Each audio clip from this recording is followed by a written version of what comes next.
সেটা আমাদেরকে নিয়মিত করতে হবে। আজকে আমি এখানে উপস্থিত হয়েছি ওয়াকফ অ্যামেন্ডমেন্ট বিল 2024, এই বিষয়টা আমি আপনাদের স্বল্প কথা বলবো, কারণ সন্ধ্যা হয়ে আসছে, আগামীতে অবশ্যই বলার সময় পাবো। এটা অ্যাকচুয়ালি কি, যেভাবে এনআরসিটা করে একটা নির্দিষ্ট ধর্মকে টার্গেট করে অন্য ধর্মের মানুষের ভোট নেওয়ার জন্য ভোট ধরার দল তৈরি করার চেষ্টা করেছিল, ঠিক একইভাবে একটা নির্দিষ্ট ধর্মকে টার্গেট করছে বিজেপি সরকার এবং উগ্র ভোটকে একত্রিত করার চেষ্টা করছে আর মানুষের মধ্যে উগ্রতা ছড়াবার চেষ্টা করছে।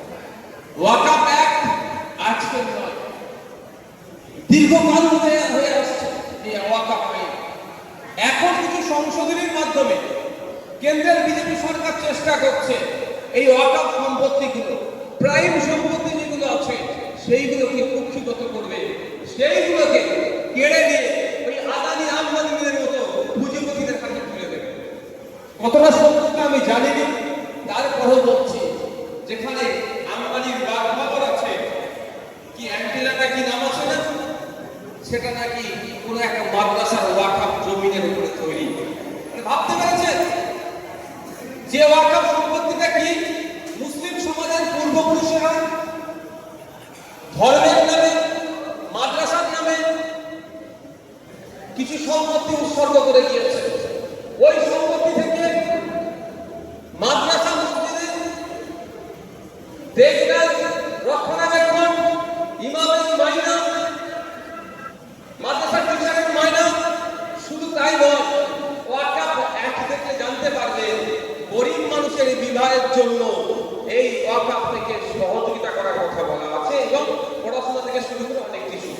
এক কথা, মুসলিম সমাজের পূর্বপুরুষেরা ধর্মের নামে এই সম্পত্তি উৎসর্গ করে নিয়েছে। এখন আইনের চেষ্টা করছে ওই সম্পত্তিটা কেড়ে নেওয়া। অল্প সম্পত্তি নয়, ভারতীয় রেল এবং ভারতীয় সেনাবাহিনীর যে সম্পত্তি আছে, তারপরে যে সম্পত্তিটা ভারতবর্ষে আছে সেটা ওয়াকফ সম্পত্তি। প্রায় 9.40 লক্ষ একর জমি আছে। এটাকে কেড়ে নিয়ে কি করতে চাইছে? পুঁজিপতিদের হাতে তুলে দিতে চাইছে, কর্পোরেটদের হাতে তুলে দিতে চাইছে। ঠিক যেভাবে আদিবাসী সমাজে মানে যে জঙ্গলের উপরে যে স্বাভাবিক অধিকার ছিল সেটা ক্রমশ কেড়ে নিয়ে এই আদানি আম্বানি সহ পুঁজিপতিদের হাতে তুলে দিচ্ছে, তার কর্পোরেটদের হাতে তুলে দিচ্ছে। ঠিক ওইভাবেই এই ওয়াকফটা কেড়ে নিয়ে তুলে দেওয়ার চেষ্টা করছে। কোনো মতেই আমরা আমাদের সর্বোচ্চ দিয়ে গণতান্ত্রিক প্রক্রিয়াতে এই আইনটা আমরা বাস্তবায়ন হতে দেব না। যখন পার্লামেন্টে কোনো মতেই হতে দেওয়া যায় না, কারণ ক্যামেরা বলছি এই অ্যামেন্ডমেন্ট সম্পূর্ণ সংবিধান বিরোধী। আমি আবারও রিপিট করছি, পার্লামেন্টে যে বিজেপি সরকার যে অ্যামেন্ডমেন্ট এনেছে, ওয়াকফে যে সংশোধনী এনেছে, সম্পূর্ণ সংবিধান বিরোধী। তাই সুতরাং যে অসাংবিধানিক আইন সংশোধনীকে কোনোভাবেই আমরা ভারতীয় নাগরিকরা মেনে নেব না।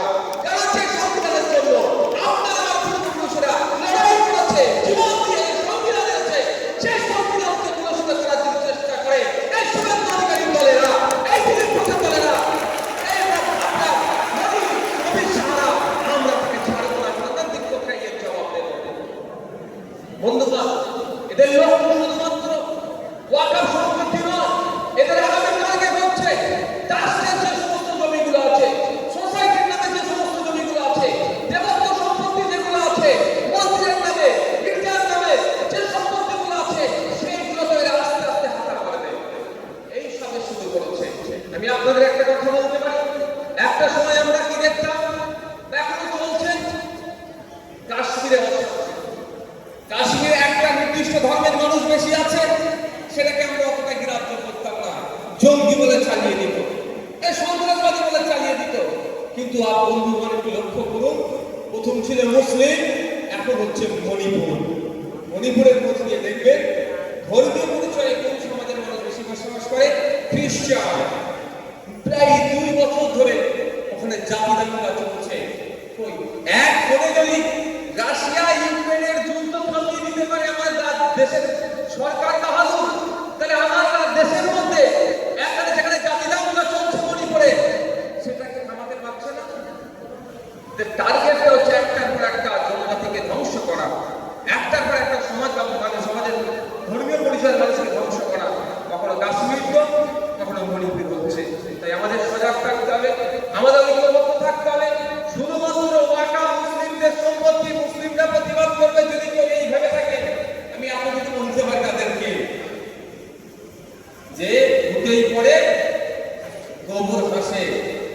কাশ্মীর আর আপনার মণিপুর থেকে শিক্ষা নেয়।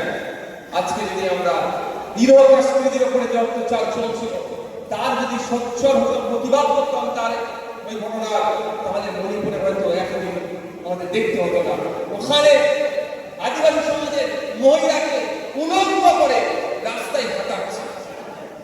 মণিপুরে আমাদের দেশে, আমাদের পার্শ্ববর্তী একটা রাজ্যে ভাবতে পারছেন, কিন্তু আজকে কোথায় প্রতিবাদ দেখতে পাচ্ছি না। তাই আমি কথা বলতে একটাই,